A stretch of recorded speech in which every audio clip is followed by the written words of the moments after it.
Los antiguos griegos contaban la historia de un atleta veloz que llegó en segundo lugar, faltando pocos metros para llegar a la meta. Entonces se paró exhausto, insisto, pocos metros antes de la final, porque alguien le ganó la delantera. Y él veía que toda la multitud, el gentío, el público vitoreaba, pero no a él, sino al ganador. Él llegó, insisto, en segundo lugar. El ganador del segundo puesto tenía que quedarse allí mientras se entregaban la corona al primer ganador.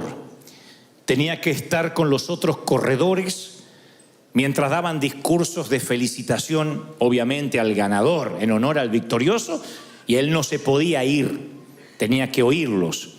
Como si esto fuese poco, tuvo que atravesar la ciudad de regreso a su casa, escuchando en labios de todos el nombre del ganador. Al día siguiente, los periódicos en letra de molde tenían obviamente el nombre del ganador, pero eso no fue lo importante, sino que le hicieron una estatua en su honor en la plaza principal, en honor, claro, del ganador.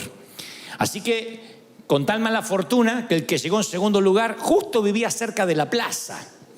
Y cada vez que salía se topaba con la figura de aquel que le había ganado la meta por pocos metros. Así que empezó a verse a sí mismo como un perdedor, pensando: ¿por qué no fui yo el que merecí los vítores, los discursos y obviamente la estatua, ¿no es cierto? El monumento. Así que el resentimiento, dicen los griegos, se le instaló en su alma y en su corazón, de modo que no lo dejaba dormir, pensando lo cerca que pudo haber estado de ser él el galardonado. Cuando el sueño le era esquivo, cuando no podía dormir y el insomnio venía para quedarse, el caballero se levantaba por las noches e iba hasta la plaza con un pequeño cincel y raspaba la piedra de la base. No hacía nada con eso, no lograba destruir el monumento, pero sentía que cuando el cincel pasaba por la base, de algún modo estaba erosionando el honor que le habían dado a su contrincante. Noche tras noche iba con el cincel y trataba de erosionar la base. La historia dice que una noche, después de mucho tiempo, raspó un poco de más la piedra y la figura maciza del atleta se derrumbó y cayó hacia adelante con tal mala fortuna que lo aplastó. ¡Pac! Y la figura del atleta, la imagen del atleta, aplastó al hombre que trataba de cincelar su base. Murió aplastado justamente por la imagen del hombre que despreciaba. Alguien dirá que el hombre con el cincel murió en ese instante, aplastado, pero no fue cierto. El hombre empezó a morir mucho antes. El peso del resentimiento lo destruyó día a día, pensamiento tras pensamiento, suspiro tras suspiro, hasta transformar su alma de campeón orgulloso en un cincelador barato, o lo que es peor, en aquel que raspa la buena fortuna de otro. Los griegos acuñaron esta historia para reflejar lo que el resentimiento puede ocasionar. ¿Qué es el resentimiento? Es el enojo que se mantiene y se multiplica con el tiempo. Enojarnos podemos enojar todos. La ira no deja de ser un sentimiento noble. De otro modo, las escrituras no dirían: airaos, pero no pequéis, que la ira no te lleve a pecar. Pero el enojo, vaya que es noble, porque el enojo, como la risa, como la alegría, como la felicidad, como el llanto, permiten catalizar emociones. Uno puede enojarse contra el pecado, puede enojarse con el diablo, puede enojarse contra la corrupción, contra los delitos de lesa humanidad, puede enojarse contra los politiqueros baratos cuando vemos que las cosas se hacen mal, o te puede enojar la desobediencia. El hecho que el Señor también dice: no se ponga el sol sobre tu enojo. O sea que el enojo puede que sea una emoción pasajera. Nos enojamos en el tránsito, nos enojamos en una sala de espera, nos enojamos cuando nos cargan la gasolina incorrecta o cuando la cargamos incorrectamente, nos enojamos cuando no nos alcanza el dinero, nos enojamos cuando la suegra dice que se quedará unos días más. Pero si ese enojo permanece, puede que se multiplique y entonces se transforme en resentimiento. Cuando es un resentimiento no notamos que está, puesto que no es un sentimiento que sale a flote, sino que se oculta debajo de la superficie y es imposible encontrarlo con algún detector, ni de metales, ni de oro, ni mucho menos un detector de pecado. Navega en las profundidades de nuestra vida sin que nos demos cuenta. Entonces uno puede aparentar que está en paz, pero hay una furia de ira que está en el interior, que no se puede notar de manera fácil. Puede que demos la impresión de una figura serena, pero empieza a crecer ese sentimiento horrible, porque ahí está, escondido, reprimido, abriendo sus fauces subterráneas de veneno, que tarde o temprano va a infectar al resto de las relaciones. Infecta. Es un efecto colateral. Cuando uno está resentido, todo lo que toca empieza a ensuciarse o a envenenarse. No nos damos cuenta, pero nos volvemos de alguna forma personas tóxicas. La toxina que uno libera cuando uno tiene resentimiento, cuando uno tiene dolor, a lo mejor es inherente a nosotros, ni nos damos cuenta que la estamos liberando. Pero nuestros hijos empiezan a tener el mismo nivel de vida, nuestros amigos empiezan a saber que hablar con nosotros siempre es quedar con un sabor agridulce. Hay gente que al hablar te deja un sabor agridulce. No es una persona que te amarga del todo, pero tampoco que te deja una sensación de bienestar. Son personas que a lo mejor te visitan, se van de la sala de tu casa y te queda una sensación, esa es la palabra, nada describe mejor que lo agridulce. Estás feliz porque tu amigo, tu pariente estuvo allí, pero a la vez te queda una sensación de carga. Puede pasar con tus propios padres, puede pasar con alguno de tus hijos, que viene y te queda una sensación extraña, y no es porque no se te pueden contar los problemas. A mí me pueden contar un montón de problemas, pero cuando esos problemas vienen revestidos de resentimiento, uno puede notar un dolor que deja una toxina en la atmósfera, en el ambiente. Oí por allí una historia que en los tiempos donde la rabia no se podía curar, un hombre fue mordido justamente por un can, por un perro rabioso. Entonces los exámenes confirmaron que el hombre habría contraído rabia y no había cura para la rabia. Entonces le dijo el médico: mire, caballero, lamento decirle que usted ha contraído rabia y que mi sugerencia es que ponga sus cosas en orden lo más rápido posible.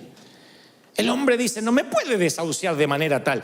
Y el médico dice: lo siento, pero tampoco sería una falacia que le dijera que se va a curar. Así que por favor ponga sus cosas en orden. Y el hombre de manera inmediata pide un bolígrafo y un papel y empieza a escribir frenéticamente. El médico, suponiendo que el paciente necesita su espacio, lo deja. Al rato regresa y dice: me agrada que empezó a escribir porque veo que empezó a trabajar en su testamento. Y el caballero dice: no, es la lista de personas que tengo planeado morder antes de morir.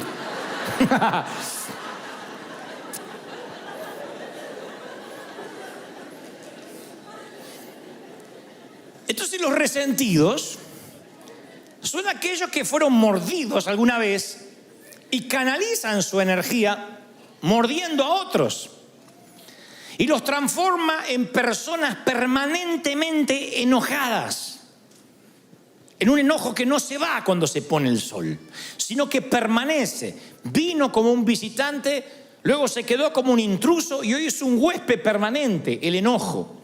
Son los que se enojan por todo, por cualquier cosa. Por el calor, por el frío, por la montaña, por la nieve, por los autos, si hay tránsito, si no hay tránsito, todo. Porque todo lo que se le viene a su mano para hacer o se le pone enfrente termina siendo la gota que rebasa un vaso que ya viene lleno. Termina siendo el efecto residual de otras situaciones del pasado. Y dicen los médicos, porque yo siempre trato de asesorarme de no predicar algo que nada más tenga un contenido espiritual y que digan: bueno, eso porque tú lo crees. Si bien vivimos por fe y esto se trata de un mensaje espiritual, a mí me gusta cuando además lo espiritual está respaldado por los científicos, porque por un lado o por el otro tienes que terminar creyéndolo. Así que yo me pongo a ver por qué gente vive profundamente enojada y qué significa eso en su físico. Y entonces hablan de que cuando alguien vive con un enojo permanente, graba profundas líneas en sus rostros, que no son las arrugas de un buen vivir, son líneas de ceño fruncido. Cuando te ríes mucho, se te hacen acá, marcas acá como el Joker. Cuando te enojas mucho, se te hacen un montón de líneas acá. Y la trompa te sale como pato, como Lucas. Cuando te enojas. Y entonces dicen, las personas que estudian estos comportamientos, el resentimiento hace que los rasgos se endurezcan. ¿Saben lo que son rasgos duros? Endurecer los rasgos no es necesariamente lo que ocurre con el correr del tiempo. Eventualmente todos envejecemos. El tema es cómo uno envejece. Los rasgos blandos son los rasgos que tiene un niño. Cuando uno conserva los rasgos blandos, aunque tenga 50, 60, 80 años, tiene una cara de paz, una cara angelada, una cara donde el resentimiento no hizo un habitáculo. Cuando los rasgos se endurecen, son esas personas que aunque tengan 25 años, tú no sabes por qué. Sí tiene 25, pero aparenta tener 50. Porque sus rasgos se endurecieron, su ceño se frunció.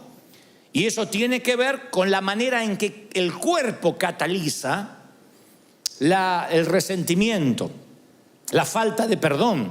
Por otra parte, dicen los médicos que la falta de perdón o el resentimiento encorva los hombros, encorva la postura corporal, cambia porque uno lleva un peso espiritual. Ellos le dicen un peso anímico, pero es un peso espiritual. De manera que uno se encorva, en vez de estar paradito derecho, uno tiende a encorvarse. Van a ver que la gente resentida cada vez se hace más chiquita. Cuando yo doy estos síntomas, o los muestro, lo primero que se nos viene en la cabeza es: ¿quién quiere tener un estilo de vida así?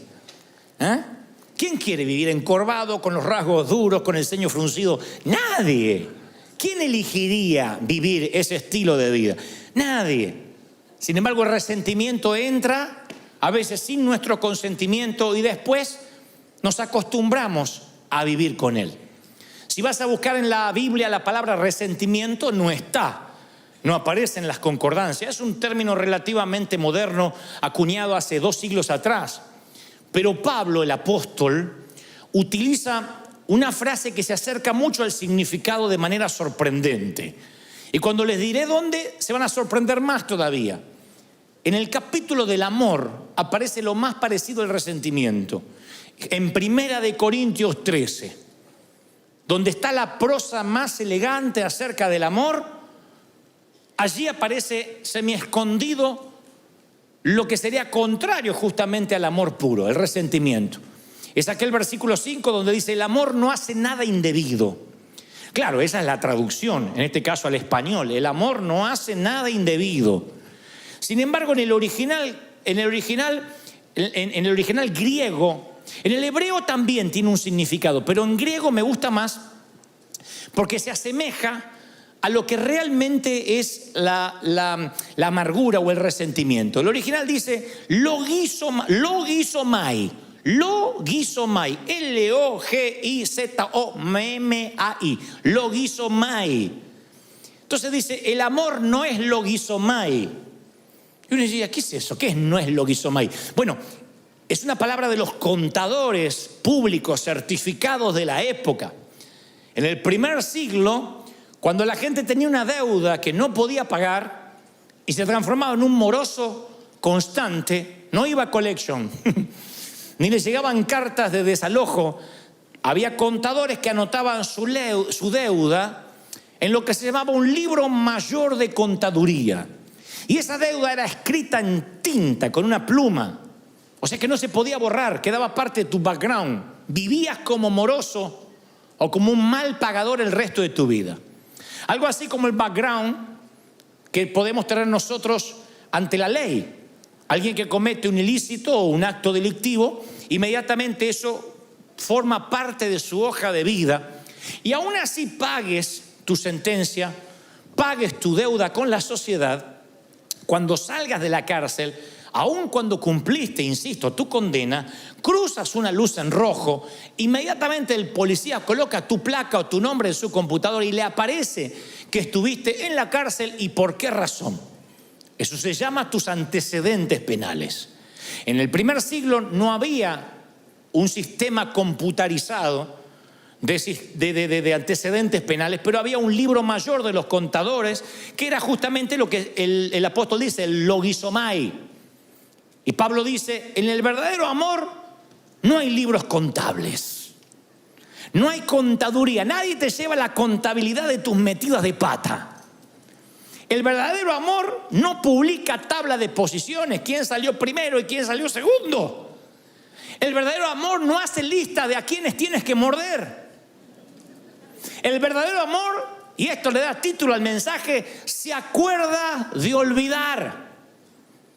El verdadero amor te dice, acuérdate de olvidar. No lleves libros contables de lo que te hicieron, cómo te hicieron, cuándo te lo hicieron. Porque el verdadero amor no lleva contabilidad. Eso es cuando se traduce en el verdadero amor, no hace nada indebido. Dios se olvidó y se olvidó de que se olvidó. Y te dice, acuérdate de olvidar. David, el hombre conforme al corazón de Dios, que en los asuntos del corazón era ¿qué puedo decir? El Pablo Cortázar de la época. Era Gabriel García Márquez. Con el mayor respeto que me merece David, no lo estoy comparando con estos autores, pero digo, el escritor del amor por excelencia. Sus salmos podrían componer millones de canciones hasta la fecha. Y este campeón del amor y este hombre conforme al corazón de Dios está en el lecho de muerte, David, y hace entrar a su hijo Salomón al cuarto y le da un consejo final. ¿Qué creen que le dice? ¿Cómo batallar? Cómo pelear sus batallas, cómo luchar contra el orgullo, cómo no pecar. No creerán cuál es el consejo que le da en el último aliento a Salomón. Primera de Reyes 2:5 nos deja un registro de esas patéticas palabras. Y perdonen que les estoy bajando de la cúspide a David, pero David, así como era el tremendo hombre del Señor, también tenía un montón de fallas, y entre ellas esta. Le dice a su hijo, ya sabes tú lo que me ha hecho Joab, hijo de Sarvia, lo que le hizo a 2 de mis generales del ejército de Israel, a los cuales él mató, derramando sangre en tiempo de paz. Así que tú, Salomón, harás conforme a tu sabiduría, pero no dejes descender las canas de este hombre al Seol en paz. El hombre más grande de su época se está preparando para ir al encuentro con su Dios. ¿Y qué sabiduría imparte un viejo rencor de años que no se lo quiere llevar a la tumba y le quiere pasar el libro mayor de un rey y la perpetuación generacional de una falla de carácter se la pasa a su hijo, a su sangre? Le dice, no permitas que Joab muera de muerte natural. Yo me estoy yendo, pero hazme el favor de que pague con su vida por el dolor que me causó en vida. Impresionante, ¿no? Ese es el lado de David que no quisiéramos hablar ni enfrentar, pero es el lado que tampoco nosotros quisiéramos enfrentar. Porque cuando uno está resentido, sin querer, transmite esa atmósfera de resentimiento a los hijos y a los nietos, y si Dios lo permite, a los bisnietos. Los hijos son los mudos testigos que nos ven cómo hablamos con resentimiento, ya no solo de hombres de Dios, cómo hablamos de resentimiento de nuestros padres, de cómo me criaron, la forma que ya no lo contamos como una experiencia didáctica, sino con dolor. Y ellos heredan. Recuérdense que más que heredan, son impartidos por esa maldición. Recuerden que la herencia es lo que uno le deja a alguien, pero la impartición es lo que uno deja en alguien. Y esa impartición que le damos a los hijos a diario puede ser bendición o maldición. Cuando estén ante una disyuntiva de la vida, nuestros hijos van a decir, ¿cómo hacía el viejo en mi lugar? ¿Qué hacía mamá ante una situación igual? Y si mamá reaccionaba llena de dolor, de resentimiento, esa hija va a ser otra resentida. Va a tratar al esposo como vio que la madre trataba a su padre. El hijo va a tratar a su mujer como vio que su padre trataba a su madre y viceversa. Es una cosa que empieza a repetirse de generación en generación. Es el poder del entorno. Yo puedo reprender maldiciones generacionales y decir, se corta aquí aquello de que si los padres comieron las uvas agrias, los hijos no heredarán la dentera. Lo creo. Yo no creo que porque tuviste un abuelo borracho o un papá divorciado vas a seguir el patrón generacional, vas a tomar la posta generacional. Yo creo que no. Dios hace todas las cosas nuevas, pero no puedo cambiar el poder del entorno. El entorno es lo que se respira en tu familia, lo que se habla. Si en tu casa, por mucho, no creo que porque tu abuelo era alcohólico vas a ser alcohólico y tus hijos lo van a hacer, pero si en tu casa cualquier festejo amerita tomarse un tequila, y si estás triste te tomas un tequila, y si estás alegre te tomas un tequila, y para que la Santa Cena no te caiga mal te tomas un tequila, y si pierdes las Chivas te tomas un tequila, y si gana la América te ganas un tequila. Se respira un ambiente de alcohol, un entorno donde para celebrar o para echar fuera las penas no está Dios, está el alcohol. Yo no puedo ir contra, no hay anacondia que te libere del poder del entorno. El resentimiento es igual. Cuando en las mesas familiares se empieza a hablar de todo mundo, cuando los hijos aprenden que después del servicio la comida es para hablar de todo lo que estuvo mal y qué hizo el ujier y por qué lo hizo el otro y por qué la otra se cortó el pelo y fíjate la que se puso y aquella que está fajada y la otra que se piensa que aquella gorda que le creció el trasero. Cuando todo eso lo hablas en la mesa, ese entorno genera críticos, genera gente que detesta la hipocresía, pero también detesta la iglesia. Lo generas. Es lo que David explícitamente hace con Salomón. Véngame. Quiero que vayas y le hagas tener una muerte indigna a Joab, porque yo me quiero ir tranquilo de que me vas a pagar. No me dan la fuerza para continuar con el resentimiento, así que te lo voy a heredar, te lo voy a impartir. Y el resentimiento es una criatura horrible, deformada, distorsiona la realidad. Nos mantiene encadenados al pasado. Junta un montón de ayeres y te perderás un montón de mañanas. ¿Quién quiere estar encadenado al pasado? Y yo soy muy cuidadoso cuando hablo de resentimiento y de perdón, porque estuve mucho de ese lado y escuché a muchos predicadores decir, tienes que perdonar, perdona si tienes el corazón del Señor. Y a veces las historias son tan retorcidas. A veces lo que le ha pasado a la gente es tan doloroso que hasta gritar desde aquí, perdona y se acabó, suena una subestimación a lo que te pasó. Como diciendo, ¿qué importa que te violaron sistemáticamente desde los 9 hasta los 15 años? Con el beneplácito de tu mamá que sabiendo no hacía nada. Bueno, es un detallito. Claro, la que le pasa dice, este no sabe lo que está hablando. Como se ve que nunca le pasó, nunca le abusaron a un hijo mínimamente. Entonces yo respeto el dolor. Yo entiendo que lo que te pudo haber pasado es una cosa espantosa que no quieres recordar. Ahora, justamente por eso, ¿mereces anclar tu vida a esos años oscuros? ¿Quién se merece eso? ¿Mereces que tu vida sea un parteaguas desde lo que te pasó en adelante y que a partir de ahí nunca más vuelvas a ser feliz? Por mucho que odies a ese abusador, a ese ex esposo, a ese ex jefe, a los padres que te abandonaron, al padrastro, por mucho que tengas resentimiento, ¿mereces vivir anclado en el pasado? Nadie lo merece. Ni tú ni yo nos merecemos eso. Porque tarde o temprano, ojalá la amargura quedara en nosotros. Pero tarde o temprano la empezamos a impartir sin darnos cuenta.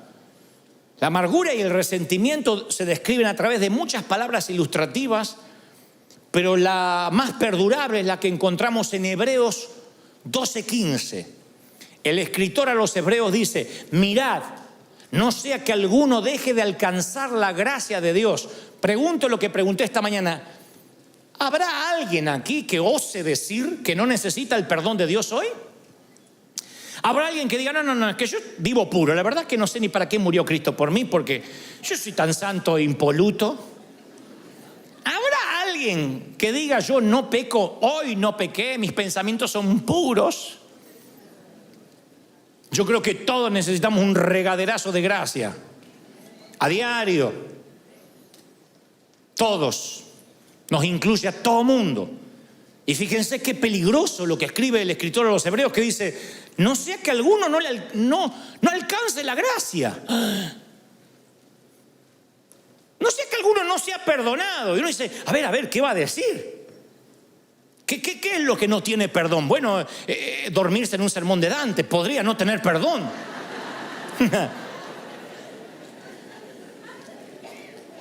No, dice que brotando alguna raíz de amargura los estorbe y sean muchos contaminados.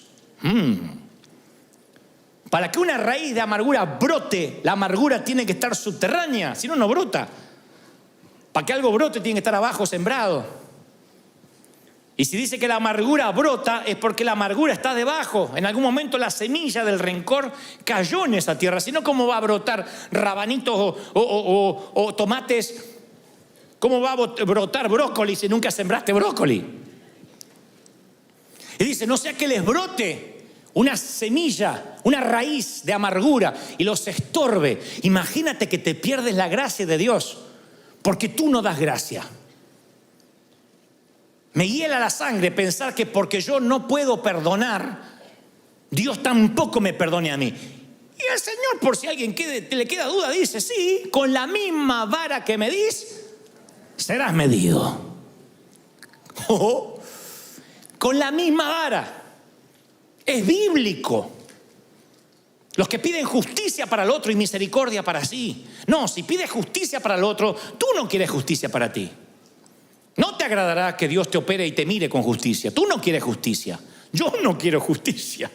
Jamás le diría al Señor, haz justicia conmigo, porque desaparezco. Yo necesito misericordia. Y Dios dice, ok, dala.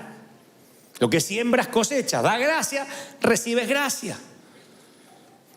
Y dice el escritor de los Hebreos, te va a estorbar y van a ser muchos contaminados. Sí. El resentimiento contra tu ex cónyuge va a empañar tus relaciones, se va a extender a tus hijos y lo peor, como esto asfixia todo lo que toca, va a arruinar tu relación con Dios. ¿Qué vale? ¿Qué amargura vale la relación con Dios?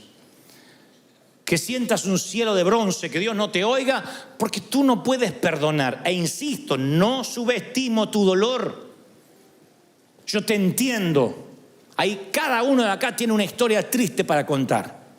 Cada uno podría hacernos llorar si le diéramos un micrófono y 10, 15 minutos para que nos cuente la peor versión, la noche más oscura de su alma. Todos podemos hacer llorar al resto porque no hay acá nadie que haya nacido y ha sido criado en un lecho de rosas. Así que insisto, no subestimo tu dolor. Lo que digo, no merece la pena que tú te pierdas la gracia de Dios por ese rencor, por ese cáncer. El doctor Don Colbert, que es un médico cristiano, él describe un ejemplo específico de eso. Él suele escribir sobre estas cosas y cómo el cuerpo interpreta las emociones tóxicas como el resentimiento, la amargura y la falta de perdón. Él dice que cuando la falta de perdón es constante, el estrés del cuerpo aumenta y el sistema inmune del ser humano se pone en sobremarcha, o sea, se altera. ¿Qué es el sistema inmune? Lo que ataca las bacterias, lo que ataca los hongos, los virus del cuerpo. Pero cuando el sistema inmune está bajo mucho estrés, todo tu cuerpo está bajo mucho estrés, empieza a atacar las células sanas, lo cual produce enfermedades de autoinmunes inflamatorias, artritis, lupus. Y entonces él cuenta una mujer de mediana edad que llega toda medio encorvada con la esperanza de encontrar alivio a un leve dolor que ella le asignaba a la artritis. Y Colbert le dice, mire, le voy a prescribir un antiinflamatorio y luego la voy a enviar a hacer un análisis de sangre a ver si es algo más grave. Efectivamente era más grave, tenía artritis reumatoidea. O sea, una artritis que empieza a avanzar sin piedad y termina por deformarle todo el cuerpo. Obviamente la remitieron a un reumatólogo para un tratamiento, Pero el médico no se quedó ahí. Dice, es raro que una mujer tan joven sufra de esto. Ni siquiera hay antecedentes en su código genético. Así que la envía a llamar de vuelta y le dice, ¿qué le preocupa? Si había alguna situación estresante, además de lo que le estaba aconteciendo en sus huesos. Y ella dice, mire, yo no termino de salir de un divorcio muy doloroso.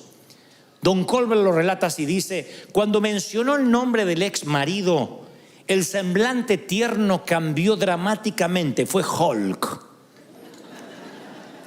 Su rostro se retorció en un gruñido y con profunda voz baja, casi susurrante, le dijo, odio a mi marido, a mi ex, y le deseo la muerte. Le decía el doctor, no desee eso a nadie. Oh, sí, pero no quiero que tenga la fortuna de morir de un infarto o de un accidente o que pierda la conciencia con un derrame cerebral. Yo quiero que quede cuadripléjico y que lo sienta. Quiero que sufra una muerte lenta y dolorosa por lo que me ha hecho sufrir. Y luego le contó una historia que tampoco vamos a subestimar. El hombre le hizo unas cuantas canalladas. Pero Colbert diría, nunca había visto a una paciente joven con tanto resentimiento. Y tenía muchas razones para estar amargada, pero las razones no generan amargura ni generan enfermedad. Lo que generan la amargura y la enfermedad es la actitud con la que asignes esas razones, la actitud con la que reacciones a esas razones. La actitud. La manera en que tú te paras ante lo que te hicieron te termina enfermando. Es como tomarte el veneno y esperar que se muera el otro. Te termina enfermando. Arriesgamos no solamente nuestra salud espiritual, sino también la física. Es peor que la metástasis, que el cáncer, que la leucemia. Porque el cáncer prevenido a tiempo o diagnosticado a tiempo, hay muchas posibilidades de curarse. No así sucede con el resentimiento y la amargura que echa raíces profundas. La metástasis de la falta de perdón echa raíces tan a raudales, se extiende a raudales y echa raíces tan hondas que no nos damos cuenta hasta que brota la raíz de amargura, hasta que brota la semilla, y ahí te arruina la relación con Dios y con los que te rodean. Empieza a tener el resentimiento vida propia, empieza a nutrirse de tu energía, de tu unción. Acuérdense que todos tenemos cierta dosis de energía para cada día. Y esa energía bien administrada, llegas con mucha energía a la cama, al final del día, cansado, exhausto, pero hiciste un montón de cosas. Si estás con resentimiento, yo te aseguro, te levantas a las 7, a las 6, 11 de la mañana no te da mal cuerpo. A las 11 de la mañana se te parte la cabeza, lo que sueñas es, te arrastras todo el día hasta llegar a la cama. Si lo ves semanalmente, el lunes empiezas con energía, el martes ya no tienes más y no sabes ni cómo llegaste el viernes. ¿Qué te drena esa energía? Los problemas. Problemas tenemos todos. No eres ni el primero ni el último que puede tener un problema matrimonial, problema con los hijos, problema con falta de dinero. Bienvenido a la vida real. El tema es la actitud que tomes ante los problemas. No significa que los ignores, significa de que no se te hagan raíces de amargura. Enójate y deja ir el enojo antes que se ponga el sol. Porque hay un momento que tú tienes la amargura y hay otro momento que la amargura te tiene a ti. Ya no es algo que tienes, es algo que te tiene a ti. Y ese es un costo emocional que tú no puedes pagar. Tú tienes cierto presupuesto emocional que se te asignó, no lo dilapides. Se te da un presupuesto y no está en tu presupuesto ofenderte. Porque es un gasto que te deja en rojo. No gastes en ofenderte. Porque te roba lo mejor que tienes. No está en tu presupuesto emocional el poder ofenderte. Y tú dices, bueno, ¿y cómo hago para extirpar esto? Bueno, yo te voy a dar la solución, por lo menos lo que el Señor me decía ayer cuando me mostraba que los iba a traer y que tenía que darles este mensaje. Número 1, quiero que pienses, porque yo lo he hecho muchas veces, ¿por qué guardamos resentimiento? Los médicos creen que el resentimiento le da a las personas un sentido de superioridad sobre aquellos a quienes odian. Porque seguir pensando en el error que el otro te hizo te hace sentir un poco superior. Como decía el Señor de aquel que oraba y se golpeaba el pecho y decía: Señor, qué bueno que no soy como estos. Te da un espíritu de superioridad, ridícula, mentirosa, pero es un espíritu de superioridad. Es una manera insana de ubicarse un poco más alto en la jerarquía de la cadena alimenticia humana. Bueno, sí, está bien, me hizo eso malo, pero yo soy bueno. Yo soy bueno, no le guardo rencor. Y no sale de la boca. El resentimiento te ubica en el asiento del juez y te da un martillo. Y produce un placer neurótico y un orgullo espiritual. Te cuento lo que me hizo. Siéntate, te voy a contar desde el principio. Cuando te cuente lo vas a querer matar igual que yo. O sea, lo pones en papel de acusado y tú te pones en papel de víctima. En muchacho o muchacha de la película. Entonces yo siempre invito a pensar, a ver, ¿por qué le tienes resentimiento? Y generalmente las personas con estima dañada son las más propensas a resentirse. Porque entonces equilibran su baja estima odiando a alguien. Se ponen en papel de bueno. Para que haya un Spider-Man tiene que haber un... ¿Cómo se llama el otro? Un Duende Verde. Para que haya un Batman tiene que haber un Joker. Entonces necesitamos un némesis.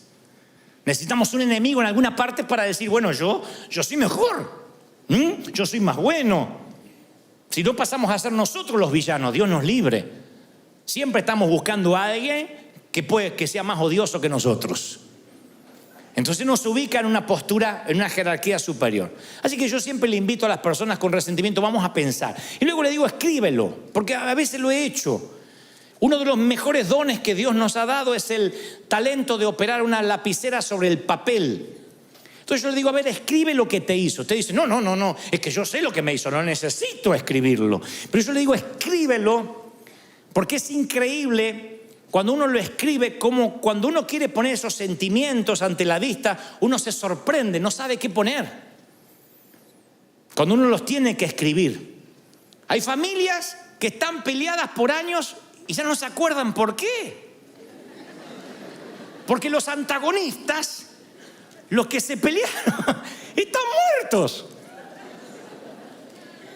Resulta que la abuela Ana, la abuela materna, se peleó con los de la otra esquina y las dos familias se odian como los Montesco y los Capuleto de la obra de Shakespeare y no saben por qué. No, es que una vez la abuela le fue a pedir un poco de aceite y el condenado no le prestó y hasta los nietos se odian por un poco de aceite. A veces familias enteras están disasociadas completamente por problemas que viajan, navegan en los canales subterráneos de la sangre, impartidos, y no sabemos por qué. Cuando uno le dice a esos hijos, anótalo en un papel, les parece una ridiculez cuando exterioriza los sentimientos y se da cuenta que no vale en absoluto la energía emocional que están gastando. Cuando uno los escribe son sentimientos vagos, amorfos, que dices, bueno, a ver, es que, porque hay cosas graves, un abuso, una violación, una infidelidad, pero después hay lo que yo llamo sensaciones. Yo decía en el servicio anterior que en esta iglesia los líderes, los pastores, a la hora de aconsejar siempre decimos, no me hables de sensaciones. Yo estoy harto, me crié en una iglesia donde todo era sensaciones. Pedían una entrevista pastoral, es que siento que no me aman. Siento que cuando entro dejan de hablar lo que están hablando, así que siento como que hablan de mí. Entonces uno dice, bueno, a ver, ¿tienes pruebas? Bueno, no, pruebas como pruebas no, pero siento. A veces viene gente y dice, yo siento que tal matrimonio está mal. Lo siento cuando los veo, lo siento y lo siento. ¿Y qué estuviste en la habitación? ¿Te contaron? No, pero siento. El otro día vi detalles, cosas que siento y me preocupan. Imagínense si la iglesia multitudinaria se manejara por sensaciones. Entonces yo suelo decir, a ver, si tuvieras que llevar esto ante un juez, que te dice, a ver, acá tenemos 15 minutos para tratar su caso. No me venga con sensaciones, véngame con pruebas, con testigos. ¿Qué pasó? Ah, bueno, no, pero yo vi que movía los labios y parecía que dijo mi nombre. Sensaciones. La mayoría de los resentimientos vienen por sensaciones. Por cosas que no tienen asidero. Entonces cuando uno las escribe se da cuenta, no tengo pruebas, me estoy preocupando sin asidero, sin tener de qué. Es como el niño que está asustado en la oscuridad en la película Monster Inc., la primera, donde el niño ve la manga de un saco, de una chaqueta y cree que es un monstruo. Cuando enciende la luz el padre se da cuenta que es una chaqueta. Y lo mismo pasa cuando traes tu amargura de la oscuridad hacia la luz. A ver, ¿por qué estoy amargado? Te das cuenta que son tonterías, son sensaciones. Hay remordimientos de años porque alguien te dijo no a una invitación a cenar. No lo invito nunca más en la perra vida.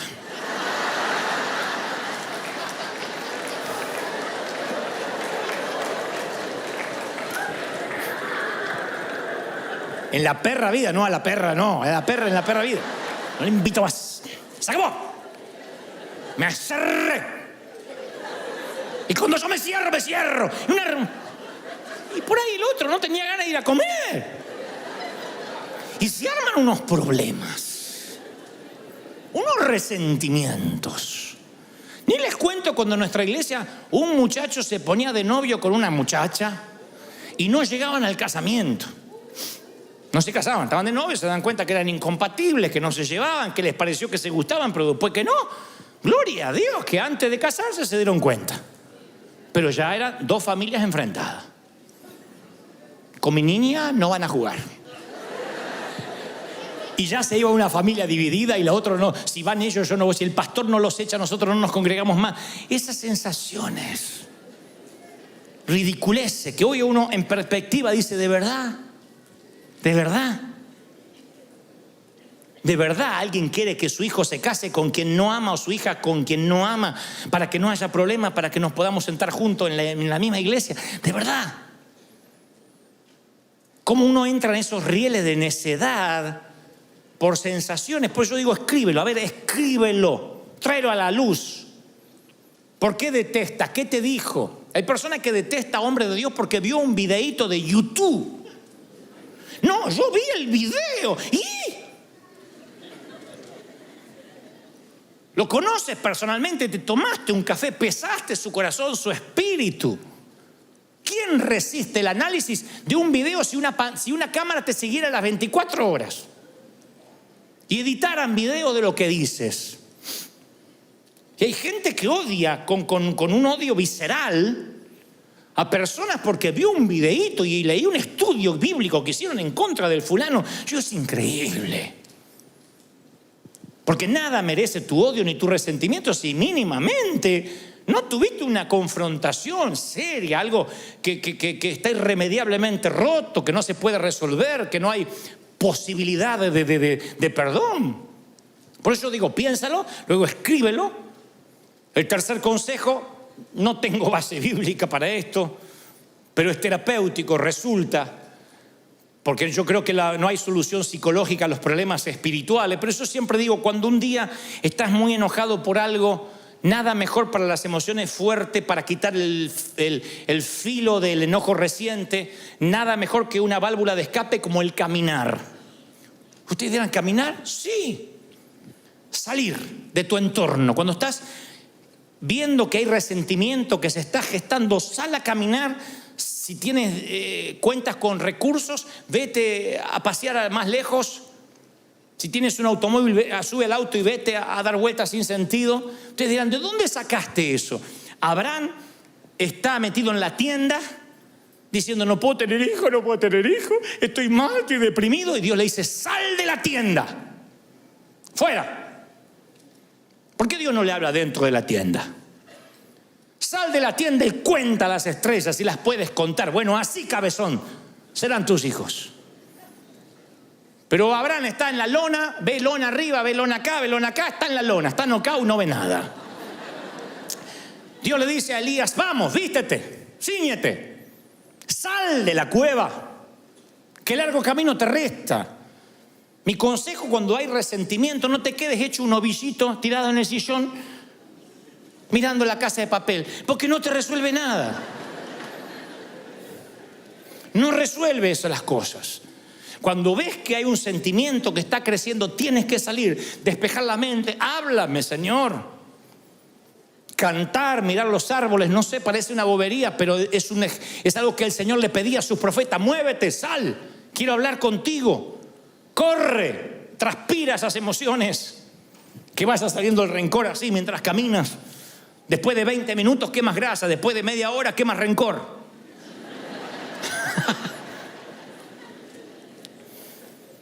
Y luego háblalo. No importa qué tesis hayas escrito, cuántas hojas te llevó a escribir el rencor, el Señor no se duerme, el Señor no se aburre. Ve y háblalo con el Señor. Si estás furioso, si tienes remordimiento, cualquier emoción tráele a Dios. De igual modo, es imposible escondérselas ante Él. ¿De dónde sacamos esa tontería que hay que higienizarse antes de presentarse ante el Señor? ¿De dónde sacamos la bobería que no me puedo presentar al Señor sin antes pedirle perdón? Ve y dile, así soy. Soy el hijo pródigo y vengo y huelo a marrano, huelo a puerco. Si vienes del chiquero, ¿a qué vas a oler? ¿A perfume francés? Señor, aquí estoy, oliendo a puerco. Recuerden que el abrazo que el padre le da al hijo pródigo se lo da cuando todavía huele a puerco, después lo manda a bañar. No dijo, primero te bañas, no te acercas a... No le dijo eso. Le dio un abrazo con olor a puerco. Y después lo mandó a bañar. El Señor te va a limpiar, pero te va a dar un abrazo, como estés. Entonces ve ante Él y dile, Señor, aquí estoy oliendo a chiquero, a estiércol de resentimiento. ¿Me ayudas o me ayudas? Porque soy tu hijo. Y tú me dijiste que vas a ser fiel y me vas a ayudar. ¿Lo crees? 2 misioneros atravesaban las junglas de Birmania, un nativo, misionero nativo y uno que era novato. Y de pronto se meten en un lago hasta el cuello, un lago muy sucio. Y cuando salen del otro lado, uno de ellos, el novato, estaba repleto de sanguijuelas. Esos gusanos que se pegan y se meten en la piel. Tenía todo el torso, los brazos, las piernas y se las empezó a arrancar. Y le dice el misionero, no. Si usted se las arranca repentinamente, parte del gusano, del insecto va a quedar allí y se le va a infectar. Y si, ¿qué puedo hacer? Desesperado, imagínense, lleno de sanguijuelas. Dice, usted tiene que ir rápido a la aldea conmigo y meterse en un baño de bálsamo, en un baño de aceite. Y allí las sanguijuelas rápido quitan sus garfios y usted va a quedar libre. El resentimiento es una sanguijuela que se mete en tu corazón y no puedes tironear. Tiene garfios en tu vida. Por eso necesitas sumergirte en el bálsamo de la gracia de Dios. Decirle, Señor, mira, estoy lleno de sanguijuelas. Te tiras así, le Señor, me ayuda para ser libre, para ser sano.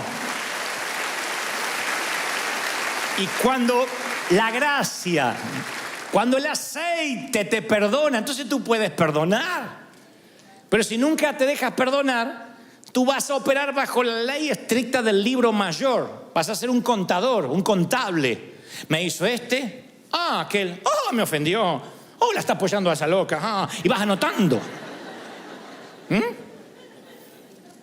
Por último yo digo, déjalo ir. Acuérdate de olvidar. Diga conmigo, me acuerdo de olvidar. Entonces, sé un olvidadizo generoso, minucioso. No seamos una rata guardadora, acumuladora. Uno se vuelve literalmente, quiero que la frase se nos pegue, porque a mí me duele cuando me dicen, no seas una rata acumuladora. La rata suele poner cosas en sus madrigueras y acumulan. Y uno tiene que aprender a desechar, a no guardar, a tener una amnesia selectiva. A decir, me voy a acordar de olvidarme. Una amnesia selectiva. A ver esto, al trash, a la basura. A ver esto, como cuando limpiamos el escritorio de la computadora, como cuando limpiamos el celular, Cuando sacamos las cookies de sitios donde navegamos que nos ocupan espacio y nos quitan gigas de memoria. Decir, a ver esto, lo que me hicieron en 1982, ya está. El partido que Argentina le ganó a México ya está. Yo sé que es una amargura difícil de las sanguijuelas muy arraigada, pero ya está. Hay que dejarlo ir. No podemos estar sumando lo que nos pasó, más lo del 94, más lo del 2002, más lo del 2003. Hay que tener una amnesia selectiva y decir, yo es un presupuesto que no estoy dispuesto a pagar.